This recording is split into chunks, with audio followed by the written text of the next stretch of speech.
Manungsa kuwi kalamun duweni penganggep rumangsa awake bener.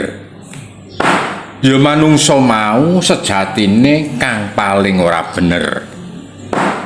Krana awake rumangsa bener, njur gampang nyalah-nyalahake, ngluput-ngluputake marang wong liya. Marga duwe penganggep yen awake kuwi sing paling bener. Paham lan panemu manungsa iku beda-beda.